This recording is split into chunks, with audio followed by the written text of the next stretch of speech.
So I really like this time of year. I like all the Christmas decorations. I like seeing the trees. I like the lights. I like the spirit of giving that kind of permeates this time of year. I like the way that we seem to be more aware of the needs of other people. And I love the way that it seems at this time of year we have this incredible giving spirit. And a great amount of that just comes from the fact of what Christmas is and what Christmas stands for. And I love at Christmas when we start seeing things like when we look at things like those nativity scenes and we think about the birth of Jesus. And just over this course of the holiday season, the Christmas season, I want us to think about the birth of Jesus, but also keep it within the framework of why Jesus was born in the flesh and why He came to this earth. Because it is more than just the story about a baby being born. Now that is an incredible story, isn't it? I mean, it is absolutely an incredible story when you start to look at the birth of Jesus and what that means. A virgin with child. A Messiah who is prophesied for centuries by a God, who comes at just the right time in the world and just the right time in just the right place in just the right way. And you see the hand of God in all of that. And it's an incredible story. And I want you to understand that as we go through this, that Jesus is more than just the story of a baby being born. Jesus came to this earth. He was born in the flesh, so that He would go and die on the cross for your sin. So that He would redeem you and save you and sanctify you. That He would make you absolutely spotless, completely holy in the presence of our God. Amen. For God so loved the world, y'all can say this, right? That He gave His only begotten Son, that whosoever shall believe in Him might not perish, but might have eternal life. Jesus modeled perfect submission to the Father. That's why He hung on that cross. And when we think about Jesus, even when we think about His death, sometimes we are so in tune to His divinity, that He was God in the flesh, that we forget about the pain and the anguish and the hurt and the turmoil. You think about Him as he kneels in the garden and He prays, Father, let this cup pass from me. As He just in anguish and just, 3 times, He goes back to the disciples and they're asleep. And you're thinking, man, can't you just watch and pray with me just a little? I mean, do you not understand what is getting ready to happen? And we get up and we preach and we say, Jesus went to the cross lovingly for you. And He did. He went to the cross lovingly for you. But there is this part of Jesus with that great hesitation of knowing the pain and the anguish and the suffering and the death that was going to follow that. And even knowing the anguish of the cross, not just the physical anguish, but the spiritual anguish of the cross, he goes to that cross in perfect submission to the will of the Father to die for you. And sometimes the source of suffering is just simply that, isn't it? It is just when we have complete submission to the will of the Father. Because when we give our lives to God and we have perfect submission to the will of the Father, then we follow God wherever He leads us. So we choose to follow Jesus, and then we accept what follows with passion. And I want to think about that word for passion for just a second. I can't. Oh, there we go. Have any of you heard the statement, the passion of Christ? The passion of Christ. So what does that mean if we say the passion of Christ? What do we usually mean by that? Okay, the crucifixion. Usually it's kind of that last week that we say that's the passion. The word passion actually comes from a Latin word that means to suffer. Now, we don't use it a lot in our language like that, do we? When we say somebody has passion, we don't really mean that they're going to suffer. It's kind of an emotion, isn't it? Well, the way that developed, it was kind of the etymology of the word. Originally, it was used from a Latin word that meant to suffer. And then it meant to suffer, and then it kind of took the meaning of an outside source that causes you to suffer. It's like if our commitment to Jesus led us to die, then it would be passion, because we'd be suffering because of our love or something for another. And then it kind of got to be a word for a kind of a thing that creates an emotional response in us. So we say something like, we have a passion for books, right? Or we could say, somebody has a passion for another human being. So it takes on this idea of more of desire and emotion. And so when I say choose to follow Jesus and accept what follows with passion, I want you to get both of those meanings in there. You follow it with passion. If passion means to suffer, then you follow Him even if it means to suffer. If you say, well, passion means this great, incredible emotion within me, yes, I want you to serve Christ with that kind of passion. I want you to have a passion for Jesus. Here's the thing about suffering. You don't choose to suffer. You choose to follow Jesus. Now, when you choose to follow Jesus, suffering might be the result of that. In some ways, some types of suffering, it always is. But when you say you're committed to Jesus is a challenge. If you don't feel that challenge, think of words Jesus said. Think about these words. Anyone who loves his father, his mother, more than me, is not worthy of me. Anyone who loves his son or daughter more than me is not worthy of me. And anyone who does not take up his cross and follow me is not worthy of me. I read a verse like that, and you know what? I love my mother and my father a lot. So when they listen in later, they'll know that. I love them a lot. It takes a lot of introspection to think to myself, do I love Jesus more than that? Not unlike some of you, I love my children a lot. Do I love Jesus more than that? Am I willing to take up a cross and follow Jesus? Am I willing to go wherever it is that God will lead me? Whatever that looks like. And then there's a man that comes to Jesus and he asks about the greatest commandment. And in asking about the greatest commandment, Jesus responds, about love the Lord your God with all your heart, soul, your strength, and your mind, and love your neighbor as yourself. And the man replies back, you've really answered correctly, Jesus, like he needs to tell Jesus that Jesus knows what he's talking about. But then the man says, to love him, meaning God, with all of your heart and with all of your understanding, with all of your strength, and to love your neighbor as yourself is more important than all burnt offerings and sacrifices. And I look at that and I say, isn't that wonderful? To love Him with all of your heart. A lot of introspection in that, isn't it? With all of your understanding, all of your mind. To love Him with all of your strength. And then in introspection, I have to ask, well, where do I spend my love and my mind and my strength?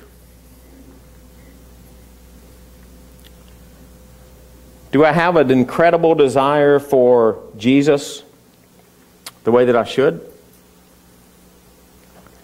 And then Paul writes and he says, for it has been granted to you on behalf of Christ not only to believe on Him but also to suffer on Him, to suffer for Him.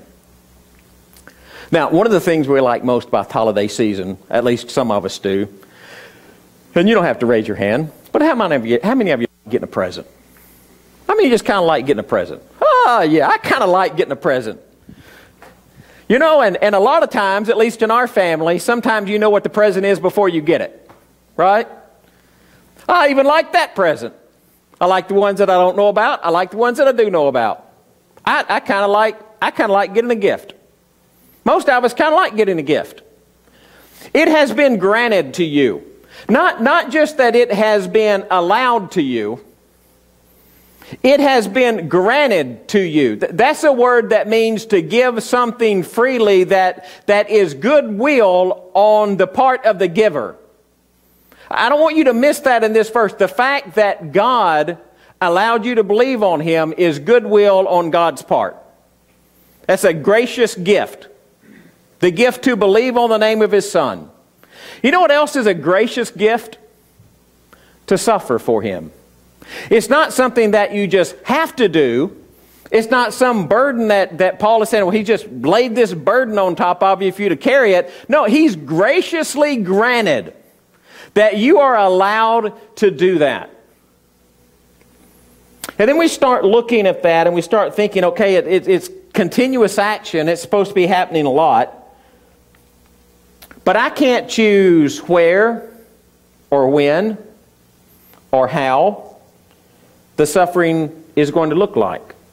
I don't even get to choose if I am going to suffer. This is what I get to choose. I get to choose that I am going to commit my life to Jesus, and then wherever that leads me, I'm willing to follow. And that can be very challenging. Number one, don't be surprised that the world hates you. Don't be surprised at that, because the world hated Jesus. The world is going to hate you as a follower of Jesus. So what happens is the conflict arises when we're living a life for Jesus inside a world that Jesus says hates us. And here's the other part of that equation. How the world feels about us doesn't dictate how we respond to the world. Do you get that? No matter how the world treats you or what happens in the world, we always live our life with the love of Christ in our hearts. And understanding that can be so incredibly challenging, because commitment to Jesus is challenging. So when our faith collides in the world in which we live, then we start to find what we would call suffering. It's a lot easier for me if you paint that in hypotheticals. For example, if you look at the rich young ruler and you say, and Jesus said, sell all you have and come follow me. It's a lot better for me if you say, well, that was just for him. Right? I don't want you to sell everything, because I'm going to struggle with going home selling everything that I have. I'm not saying I won't do it. There could be a lot of dying conversation in there and a lot of prayer. Not saying that won't happen, but you know, that'd be a pretty tough decision, wouldn't it? I mean, let's just face it. That'd be hard. That's kind of against the culture in which we live. But even at that, it's easier for me to paint it in hypotheticals. So if I say something like, you know, if I had to choose between Jesus and my family, I'd choose Jesus. Because I know probably I'm not forced to make that decision. But how about when it gets really practical?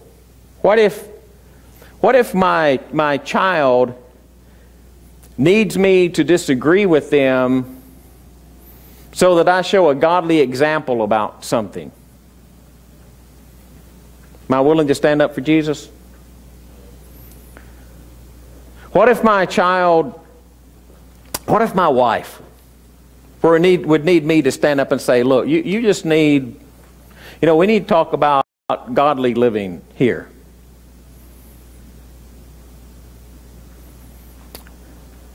I'd rather say, or we might paint a hypothetical and say, I'd go to jail before I'd give up worshiping Jesus. And then we let something absolutely inconsequential come between us and worshiping Jesus. We put something else in its place. And you can think through what it is in your life. It might be a ball game, or it might be a family reunion. I don't know. And don't misunderstand me to say, boy, if you miss church one time, you'll go straight to hell. That's not what this is about, okay? You're missing the point if you want to be that antagonistic about it. It's just, do you ever say, do things get in the way of you worshiping your Savior? Well, I go to prison, but I might not miss the NASCAR race, right?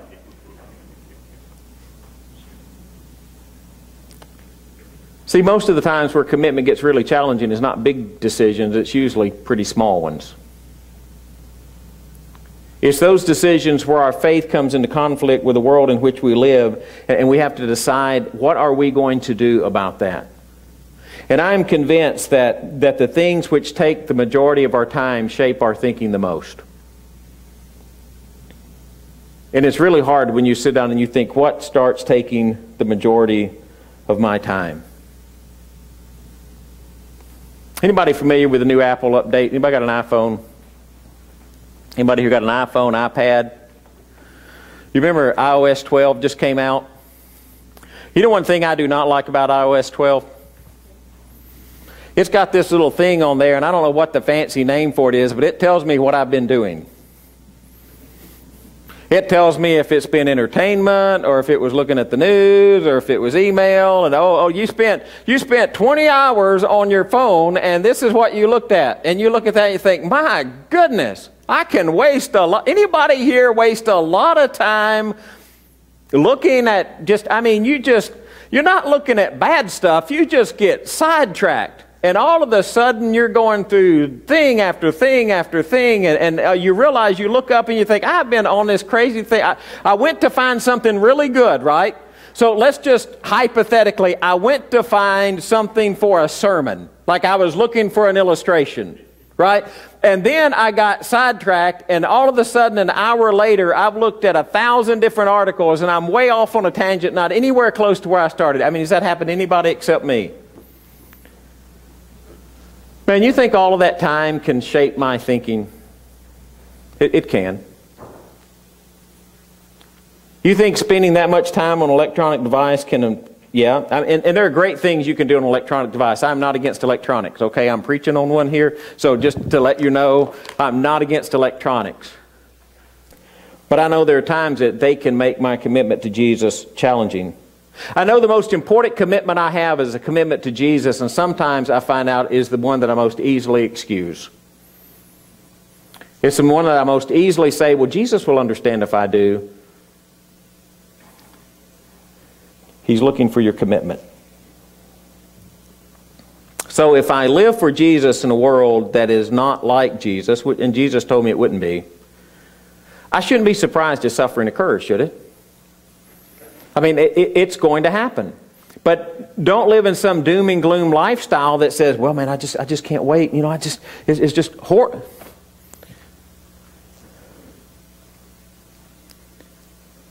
All of those songs about if we can just trod through life and then we'll get something good later. Y'all remember all of those songs? And I love all the songs in the songbook. I'm not talking bad about any of them. But, you know, this is some of the good later that Jesus has already saved my soul. So when you go through life, what can that suffering look like? Well, it can look like confiscation of property, but probably none of us have ever had to experience that. But there are a lot of people in our world who do. Might look like assault. Think somebody could actually assault you, beat you up because you're a Christian? Because you're a believer in Jesus? Could. Probably hadn't happened to any of us. But it can. In the first century, they went to prison a lot, it looked like. Well, I really haven't experienced that. And don't misunderstand, I don't really want to experience that. And I hope that were that to come, I would be strong enough to experience that. And then in the first century, some of them even had to experience death for the name of Jesus. And I want you to know there are people all over our world who are experiencing the threat of death because of their faith in Jesus. It doesn't happen to be us. Not right now. Maybe you missed a job promotion. Maybe they passed you over because you were a believer in Jesus and you just didn't fit up to the core values. Maybe they were afraid you were going to be too outspoken, or maybe your intolerance. Maybe you had emotional suffering. Families who reject you.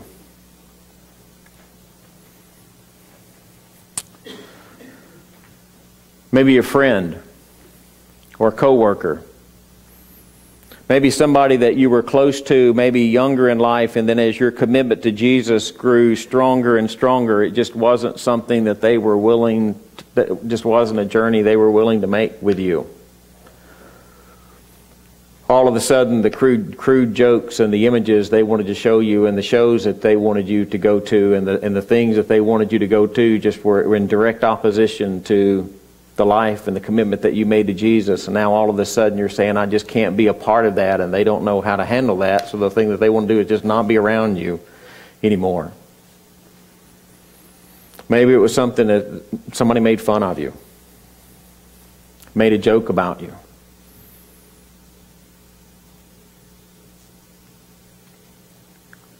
Maybe it's just the exclusion of being alone. Just honestly being alone, even when you're in the middle of a crowd and you just feel like you're just totally alone, and people reject you or don't want to be around you or don't want to share with you. I mean, we've probably all been in those situations, haven't we, when somebody's trying to show us something and we don't need to see the thing that they're trying to show us, and we have to just, are we strong enough to say, hey, look, I don't want to look at that stuff, or I don't want to hear that joke, or I know that's what y'all are talking about right now, but I just can't be part of that conversation. Or maybe our suffering is spiritual. Struggle against sin is difficult. I mean, everything in my flesh wants to run toward everything that's not like God. To be strong enough to just stand up and say, I'm not going to do that, and I'm not going to be a part of this, and I'm not going to be a part of that. And is that part of suffering? Yeah, in a way it is. Yeah, it's just that anguish of doing the right thing. I think during the ministry of Jesus, there were so many opportunities that He would have an opportunity to do it in a way that wasn't the way that was God's plan, and just to be able to stick to God's plan regardless of what happened was difficult. Just commitment to God's kingdom. I mean, is that difficult? Because sometimes it is. We live in a world where we have so many things pulling on us and pulling us in so many different directions. And trying to decide how I maintain my commitment to Jesus with all of that struggle that's happening. You have jobs who need your attention. You have children who need your attention, and families who need your attention. I know none of those are separated, and it's not like we're kind of categorize and say, because God's kingdom reflects and influences every one of those. But if I'm truly going to be committed to God's kingdom, to be honest with you, sometimes I have to realign my values and my priorities. Sometimes I just have to sit down and ask myself, is that the most important thing that I need to do? Not the thing that I want to do necessarily, but the most important thing to do. And probably the thing that I do that's the worst is I go off on a tangent and create a situation that's not pleasant, suffering, but the only thing that is me creating my own problem. It's not me suffering for Jesus, it's just me making wrong decisions. And in all of that, there is Jesus. Born into this world to rescue me from that. And I end up right back where I started. I choose to follow Jesus, and I accept what follows with passion. Because you know what happens with that? You know what you see in Jesus? You see a Jesus who suffered in this world the way that I might suffer and was victorious, so He can change my negativity to being positive. He changes my doom and gloom to look what God can do through me. He takes me from defeat into rescue. And in all of that, Jesus really doesn't go into this formula about why we suffer and how we suffer. What Jesus does is He presents to us a way to have victory no matter what comes along. That no matter what happens in this life, you will have victory in Jesus if you just follow Him. What He didn't tell you is that, well, from an earthly standpoint, that's just going to be a pleasant journey. For some of us, it might be a pleasant journey. For some of us, it might be a struggle. So Paul writes, I consider that the sufferings of this present time are not worthy to be compared with the glory that is to be revealed to us. To us. You know what I love about that? I am not alone. I am not alone in that struggle of commitment to Jesus. Every one of you are right there with me. Every one of you have to realign your values and your priorities. Every one of you has to decide, what does commitment to Jesus in my world look like? None of you or me have to do that alone. We don't have to do it alone because there is a baby who was born in a manger, who lived a godly life, who gave His life on the cross to redeem us, to make us a family, and now we are in this journey together. And the passion is just saying, God, I am going to follow You. Now, I don't know what that looks like. I don't have all the answers. I can't tell you what's going to happen 2 days from now, or 2 years from now, or 20 years from now, but I know I'm going to follow You through that journey, wherever that leads and whatever happens. Did all of you end up in life exactly where you planned when you were in high school? I mean, if you had a plan, did anybody here even have a plan in high school? When I graduate, I'm going to do this, this, this, and this is what's going to happen to me. Did it work out perfectly for everybody? Can you just script that stuff out? You just write it on a napkin, right? And it just happens. It's like magic. No. I'm pretty sure that I didn't put down on my napkin in high school, I'm going to preach at Clarksville Highway Church of Christ. I'm pretty sure it wasn't that specific. Now, I like y'all, okay? But I don't think it was that specific. Man, were there some journeys to get here? Have there been some journeys for you to get here? Can you be honest with your journey and say, no, there's some things that weren't really as pleasant as I wanted them to be? Can you look at them and say, man, I made a lot of crazy mistakes even to get to here? Commitment to Jesus is, look, Jesus, I'm going to commit to You. And then whatever happens, I'm going to endure that with passion. I'm not going to serve You half-hearted. I'm not going to serve You just when it's okay for me. I'm just not going to be around when it fits my schedule. I am going to give my life completely to You, and then I am going to let You take me on a journey through life. And where we end up, in spite of all of my mistakes and my misunderstandings and my misdirection and my pride, where we end up is going to be where You choose to lead. The only way you can do that is because you understand that there is a Jesus who came to this earth to die for you, to bring you the only life that really matters. So this morning, can you just make that decision? Now, maybe you don't even understand everything that it looks like. Maybe you don't, theologically you haven't got repentance, compassion, you ain't got all that stuff worked out in your head yet. The only thing that you know you can do this morning is say, you know what, I want to be committed to Jesus, to follow Him wherever He leads. And I'm willing to go. Can you just make that decision? Maybe you've already made that decision. You know, maybe you made that decision years ago and you got on the highway and you kind of got lost. Anybody ever been on the highway? You kind of know where you're going, but you end up somewhere you didn't mean to be? Right? I mean, you're just lost.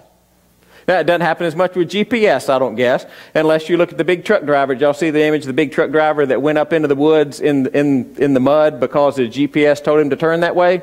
Or the lady 2 weeks ago that they found driving down a railroad track and they asked her, well, my GPS told me to turn left there, so she just followed. Okay, so maybe you're like that, don't know.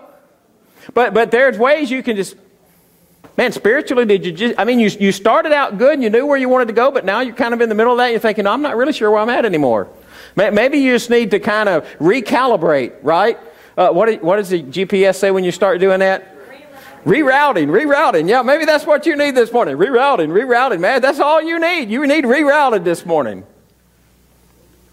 And a lot of us end up there. But the problem is we end up there and we try to do it alone, and the only thing we do when we're alone is we get more lost than we were when we started to fix ourselves. Or maybe you're doing great. Maybe you're doing great. Maybe you made that commitment and you are following Jesus and everything's working out. You know, it's not working out perfectly, but your commitment to Him has never wavered, and you're more committed to Him now than you were when you started the journey. And if that's you, how about being a mentor and a support and a help to those who are struggling with their journey? For some reason that you need the prayers of this church this morning,